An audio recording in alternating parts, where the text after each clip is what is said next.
Excise ఉద్యోగుల demand తమను కదిలించొద్దంటూ కొందరు ఒత్తిళ్లు, అధికారుల సంఘం పేరుతో చక్రం తిప్పుతున్న వైనం, వాసుదేవరెడ్డితో అంటకాగి మంచి స్థానంలో తిష్ట, ఇప్పుడు ఆ స్థానాలు విడేందుకు ససేమిరా, సెబ్ ఏర్పాటు సమయంలో అందరూ బదిలీ, తాజాగా పునర్నిర్మాణంలోని దానికే ఉద్యోగుల డిమాండ్ అన్నటువంటి వార్తని హైలైట్ చేశారు. ఇకపోతే ఎంపీ మిథున్ రెడ్డిపై తొందరపాటు చర్యలొద్దు, పోలీసులకి హైకోర్టు ఆదేశం, విచారణ 17కు వాయిదా, వైసీపీ ఎంపీ మిథున్ రెడ్డిపై తొందరపాటు చర్యలు తీసుకోవద్దని చిత్తూరు జిల్లా పొంగనూరు పోలీసులకు హైకోర్టు ఆదేశించింది. ఇదే కేసుకు సంబంధించి దాఖలైన వ్యాజ్యాలతో ప్రస్తుత 2 పిటిషన్లను జడ్జి చేయాలని ఆదేశించింది. విచారణ ఈ నెల 17కు వాయిదా వేసింది. ఈ మేరకు న్యాయమూర్తి జస్టిస్ విఆర్కే కృపాసాగర్ గురువారం ఉత్తర్వులిచ్చారు. అంతకుముందు ప్రాసిక్యూషన్ తరపు న్యాయవాది మర్రి వెంకటరమణ వాదనలు వినిపిస్తూ ఇదే కేసులో నిందితుడిగా ఉన్న మరికొందరు ముందస్తు బెయిల్ పిటిషన్లు దాఖలు చేసిన ప్రస్తుత పిటిషన్లు వాటితో జడ్జి చేయాలని కోరారు.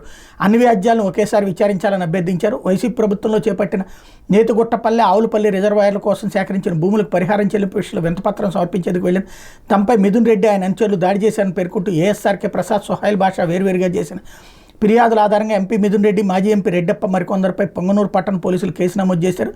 ఈ కేసులో ముందస్తు బెయిల్ మంజూరు చేయాలని కోరుతూ మిథున్ రెడ్డి హైకోర్టులో వేరువేరుగా 2 పిటిషన్లు దాఖలు చేశారన్నటువంటి వార్తని హైలైట్ చేశారు. మరోవైపు ఆదిమూలం ఇంట్లోనే